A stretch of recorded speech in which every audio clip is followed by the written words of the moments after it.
Welcome, everybody, to the 2025 International Resilience Summit.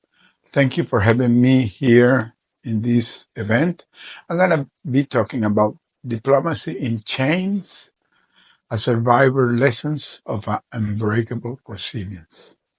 So, good morning, everybody. Thank you for having me here today. I want to begin with a simple question for you. Have you ever stopped to think how many Americans are currently being held hostage around the world? Let's go quickly over this. Right now, more than 60 U.S. citizens are wrongfully detained overseas. And globally, the number of crimes under hundreds countries as Iran, Venezuela, Russia, China, Afghanistan, Myanmar, North Korea, Cuba are using this brutal tactic that is called the hostage diplomacy as a tool of negotiation and coercion. But for me, this is not just a disturbing threat.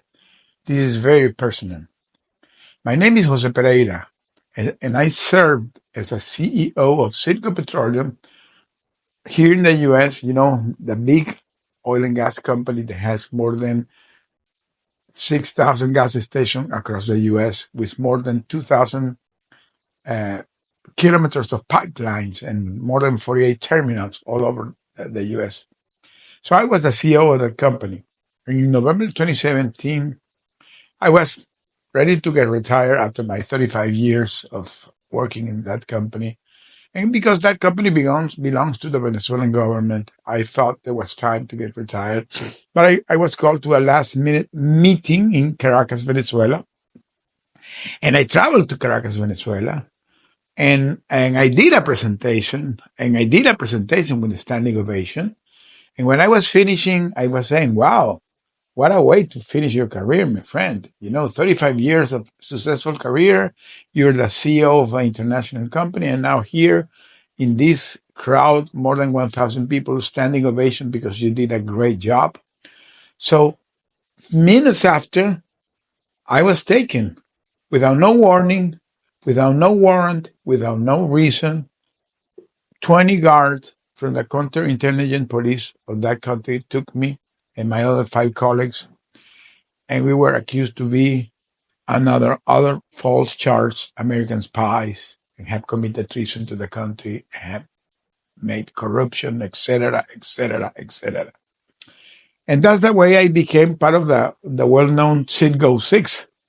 That's the name the press put us. And we followed there during the next 5 years of 1,775 days of captivity.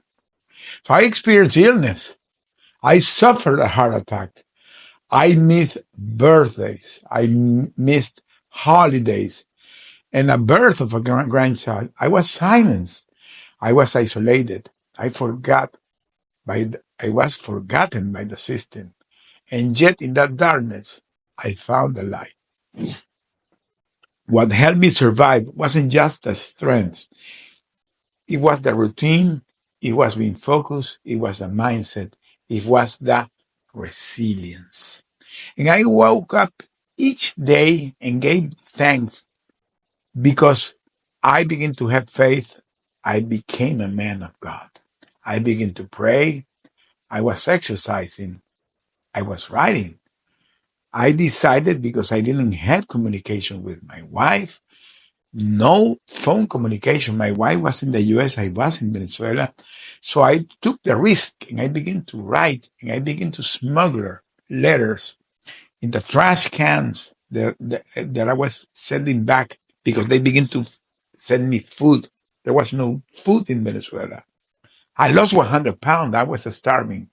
So they allowed my family to bring us food. It was a very complicated logistic, because my son had to move to Colombia, and from Colombia begin to provide food from Venezuela, but that's another story.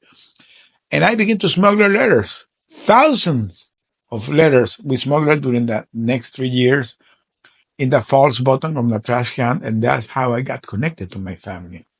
So even when they tried to erase who I was, I reminded myself, I'm still a husband, I'm still a father.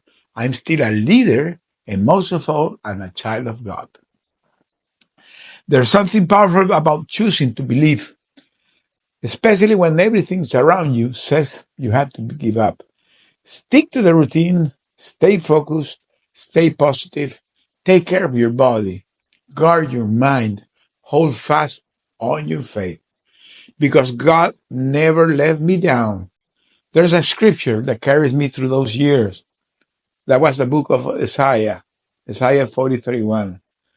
It says, "But those who hope in the Lord will renew their strength. They will soar on wings like eagles. They will run and not grow weary. They will walk and not be fainted." I decided to become in that darkness an eagle and get stay to the faith. There was days I couldn't walk. There was days that I couldn't even speak, but I could hope. And in that hope, God gave me the strength to keep going. So resilience, you see, doesn't come through the outside.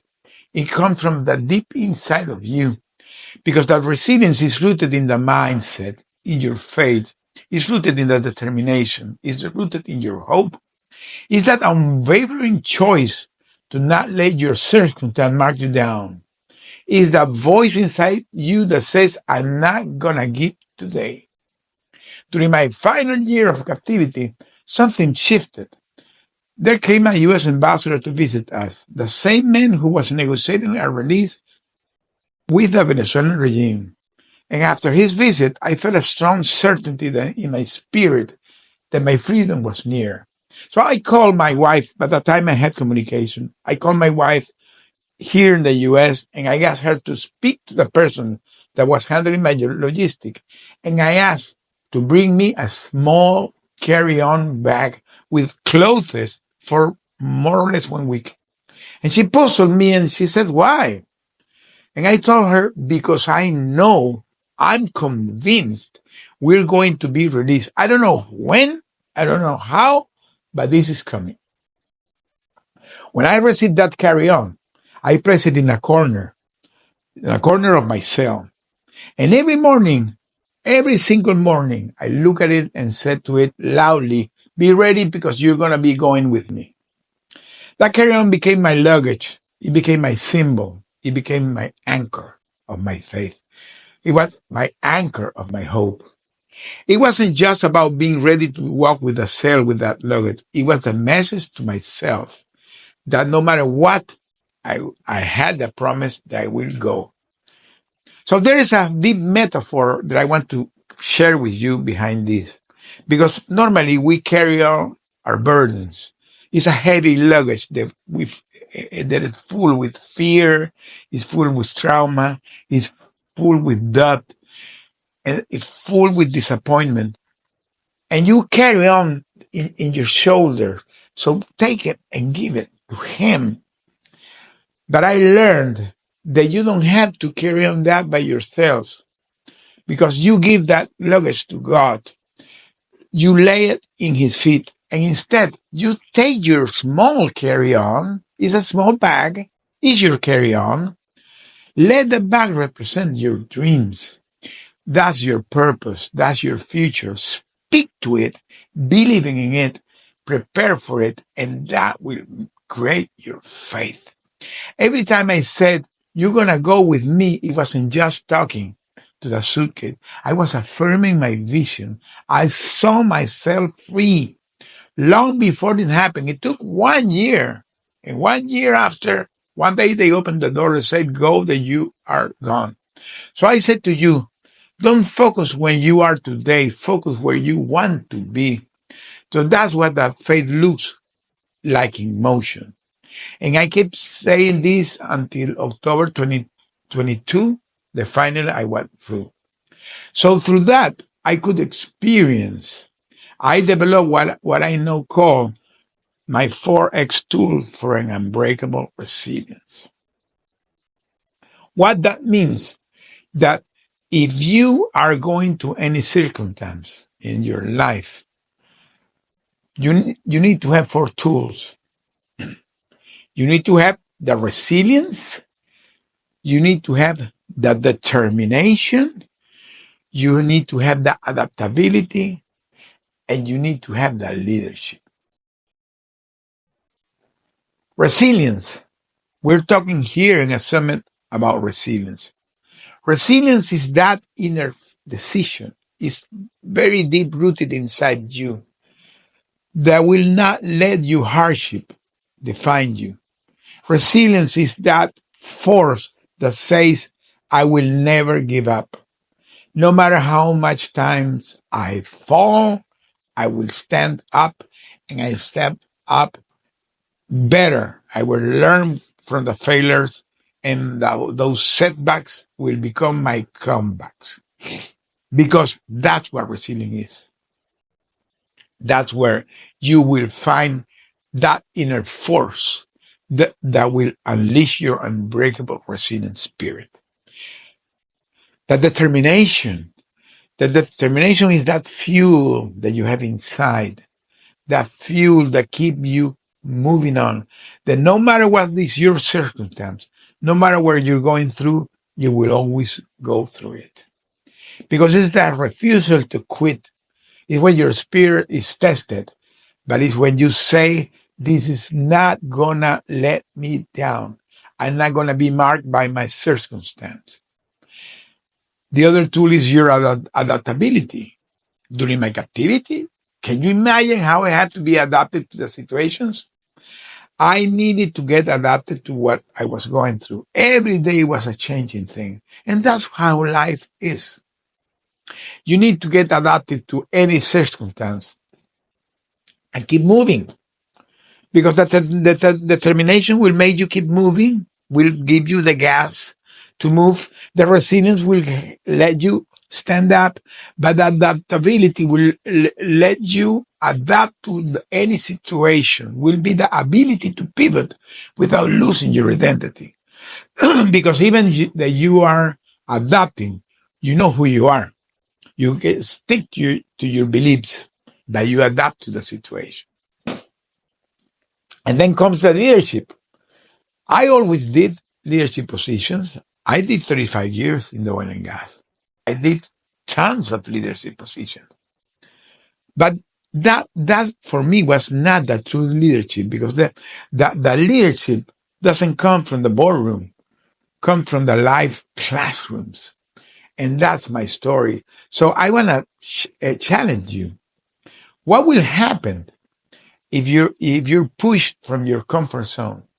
What will happen if your floor begins to shake?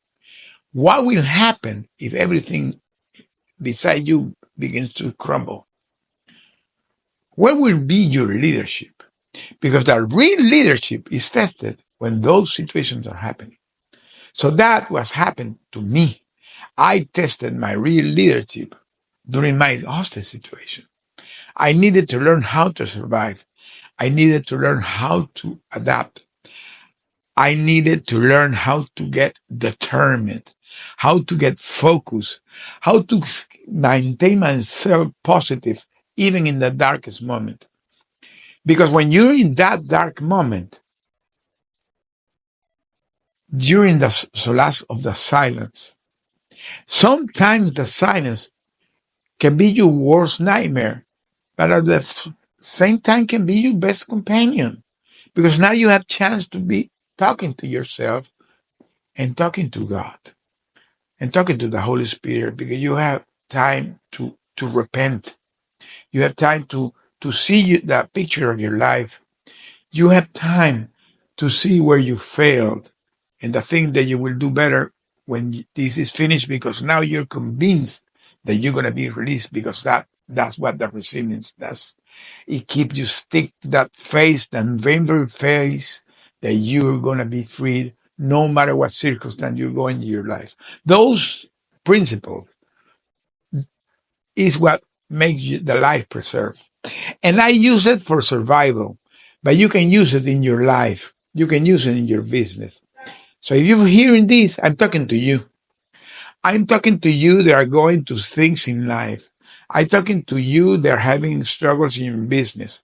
I'm talking to you that are having issues carry on your leadership as a CEO, or in front of your employees or in front of your clients, that you need to believe in yourself, but you need to have not only the resilience, you have to have the determination, the adaptability, and the true leadership. There is a series that I love that is the Chosen. Talks about the life of Jesus. And there is an episode that the other day I was seeing. It was a broken woman that she said after she was released, Jesus told to her, "You are redeemed because you are free." And freedom, my friends, is not the absence of chains. It's the presence of a purpose. You will get free in your life when you find your purpose. So that's what I found after I gained the prison. I found my purpose. When I came home in 2022, I came home in October 2022 after a negotiation of a prisoner swap. That's the way I came home here. I knew that my work was only beginning, and I didn't know what to do with my life. So I went to Washington to give the thanks to the people in the government, in the Congress, and many people that act to get us released. I went to give thanks, and I didn't know that this was happening. That this is something called today the hostage diplomacy. Many Americans going through this situation, and the family totally broken. So I got connected to several foundations that advocate to get people, American, get back. And today I got connected to all of them. I have served alongside those powers organizations, fighting to get released others, advocate, putting my voice. I'm going to mention some of them here. There is the James Foley Legacy Foundation. Wonderful. Their main goal is free journalists all over the world, but they also advocate for all overall hostages going all over the world, U.S. American hostages. There's the Amer Fakuri Foundation, wonderful foundation. It takes the name of the founder, a guy that was releasing after some couple of months. He died. So the family, in honor of him, put that name, the Amer Fakuri Foundation.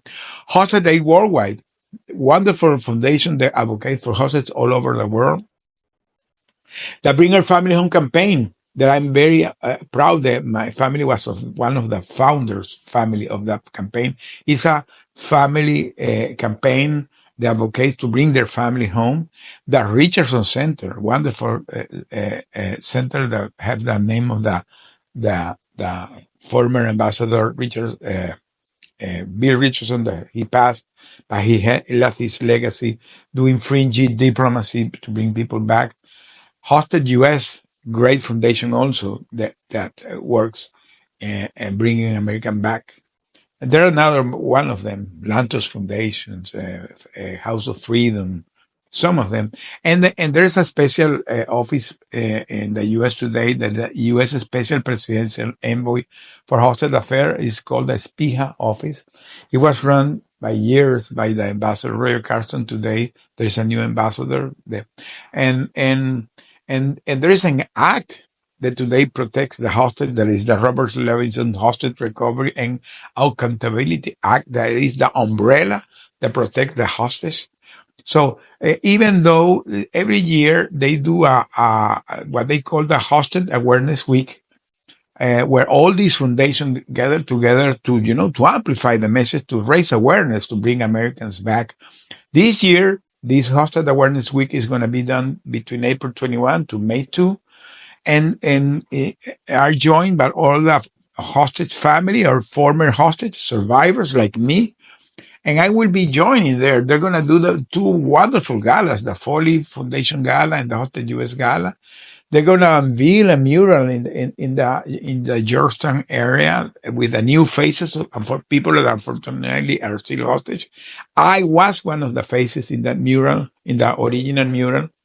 And there's going to be also a strategic visit to the SPIHA office in Washington, D.C., because the advocacy is part of my mission. So since I got released, I became like a a global calling for me became an international speaker. I began to talk in conference and I began to be a scholar. So I have been speaking in university, in college. I have been speaking in international conference, in faith-based institutions, in churches. But I also have the privilege. I have been 2 times being in an event that have been hosted during the UN General Assembly during the last 2 years. I also addressed a speech in the House, in the Congress, to address the urgent need to enhance and strengthen the Robertson-Levinson Act. I founded my company called JoseConnect.com. You can go to my webpage called JoseConnect.com, where I coach executives, entrepreneurs, emerging leaders in resilience and servant leadership, and try to help the C-suite to regain balance between their life and their business, their personal fulfillment and their business success. Make a reconnection in their life, because that's what part of my experience. And I today lead an emerging NGO I'm starting called Angels Helping Earth. It's a nonprofit dedicated to help Hispanic immigrants to rebuild their life here in the U.S. after trauma when they come here. I wrote my book that is called From Hero to Villain. It is my true story, but is my reflections. It's a story of pain, purpose, and transformation. And it's the message that today I'm conveying with you about the resilience after any dark situation in your life. And I'm honored that that book became the International Impact Book Award as a best memory this year. So I invite you to connect with me. You can invite me to speak, to spare my message to bring to your organization, your team, and your communities. You can visit me in the jose.com, joseconnect.com, or my email, coachasasurvivor@gmail.com. You can find me in Instagram, LinkedIn, Facebook. But my final message to you here is that you cannot be a physical hostage, but you can be a mental hostage. Sometimes the mental hostages are even worse than the physical hostage.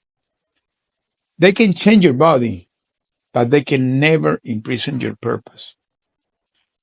Find your purpose, and will release your mental prisons.